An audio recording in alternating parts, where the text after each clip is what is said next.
Assalamualaikum warahmatullahi wabarakatuh. Halo Sobat Sains. Pada video kali ini kita akan membahas mengenai sistem tata surya. Nah, agar kalian lebih tahu mengenai sistem tata surya, jangan lupa tonton sampai habis ya. Tahukah kamu, di luar angkasa terdapat berjuta-juta galaksi dan kita berada pada salah satu jutaan galaksi tersebut. Dan galaksi yang kita tempati sekarang adalah Bima Sakti atau Milky Way. Galaksi Bima Sakti terdiri dari kumpulan tata surya. Salah satunya adalah tata surya yang kita tempati. Setiap tata surya memiliki bintang besar sebagai pusatnya. Bintang besar tersebut adalah matahari. Jadi, matahari adalah pusat tata surya ya. Matahari disebut sebagai bintang karena dapat memancarkan cahayanya sendiri. Matahari memiliki gaya gravitasi sehingga benda-benda langit yang lain beredar mengelilingi matahari. Benda-benda langit tersebut antara lain planet, asteroid, meteorit, komet, dan satelit. Nah, agar kalian dapat mengetahui lebih dalam tentang sistem tata surya, mari kita bahas satu persatu yuk. Pertama, kita bahas yang menjadi pusat tata surya kita, yaitu matahari. Secara umum, matahari dapat memancarkan cahaya yang dapat menyinari bumi maupun planet lain. Nah, kok bisa ya matahari dapat memancarkan cahaya yang begitu terang? Bukan hanya bumi yang memiliki lapisan-lapisan, matahari juga punya loh. Lapisan matahari jika diurutkan dari dalam hingga luar, diantaranya yaitu inti matahari, fotosfer, kromosfer, dan korona.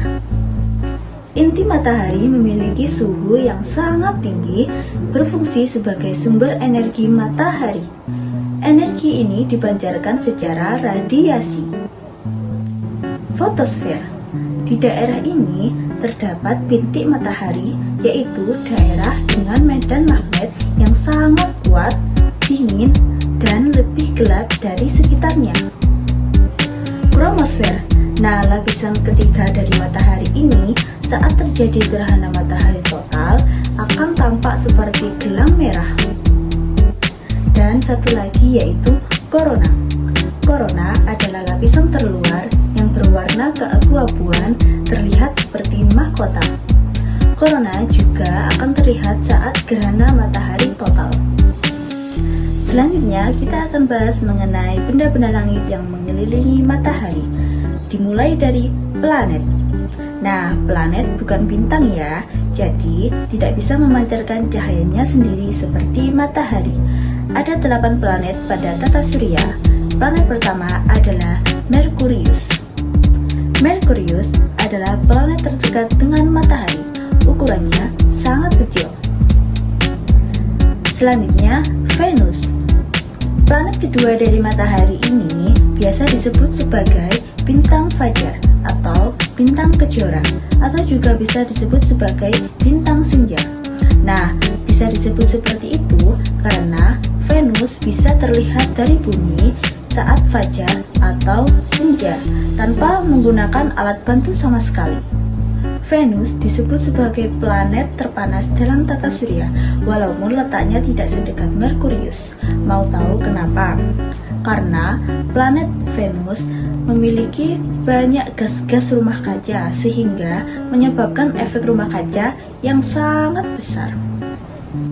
Selain itu, keunikan dari planet Venus antara lain adalah arah gerak rotasinya yang berbeda dengan planet-planet yang lain. Jika planet-planet lain berotasi dari barat ke timur, Venus malah sebaliknya, yaitu dari timur ke barat. Selanjutnya, Bumi. Inilah satu-satunya planet yang dapat dihuni oleh makhluk hidup. Bumi memiliki satelit alami yaitu bulan.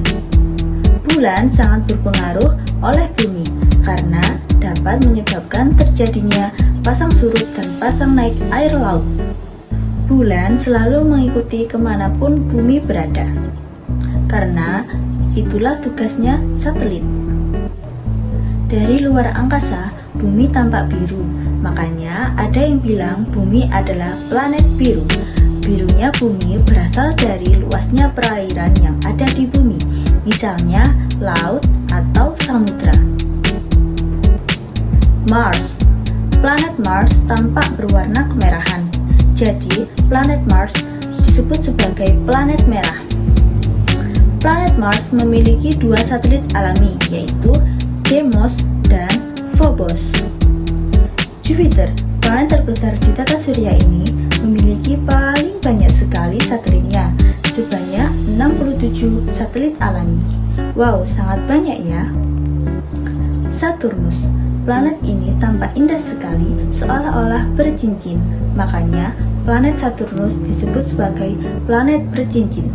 Sebenarnya, cincinnya itu berasal dari bongkahan es atau batu yang bergerak mengelilingi planet Saturnus.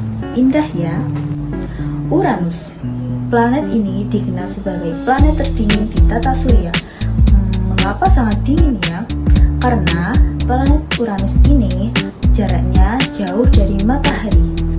Pada waktu musim panas, matahari menyinari planet Uranus selama 20 tahun lamanya. Dan ada satu lagi planet, Neptunus, yaitu planet terjauh atau terluar karena letaknya yang paling jauh dari matahari. Ukurannya tidak jauh berbeda dengan planet Uranus. Selain planet yang beredar mengelilingi matahari, ada batuan yang melayang-layang yang sangat banyak jumlahnya yang berada di antara orbit Mars dan Jupiter. Nah, batuan itu disebut asteroid karena asteroid sangat banyak dan memiliki orbit seperti halnya planet, maka asteroid disebut juga planetoid atau planet kerdil. Asteroid ini dari kejauhan seperti sapu, makanya disebut sebagai sapu asteroid. Dengan adanya sapu asteroid ini terjadilah pemisahan planet-planet menjadi dua kelompok, yaitu planet dalam dan planet luar.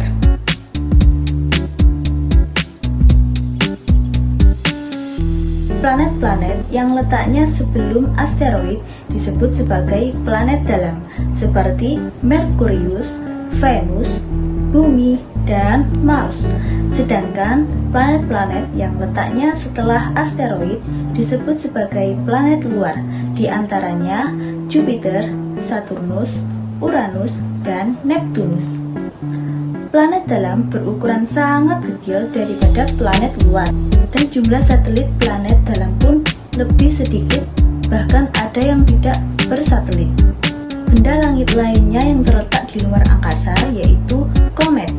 Ciri khas komet memiliki lintasan yang sangat lonjong, berbeda dengan lintasan planet yang berbentuk elips. Komet disebut juga sebagai bintang berekor. Arah ekor komet selalu menjauhi matahari karena adanya dorongan yang sangat kuat dari angin dan radiasi matahari.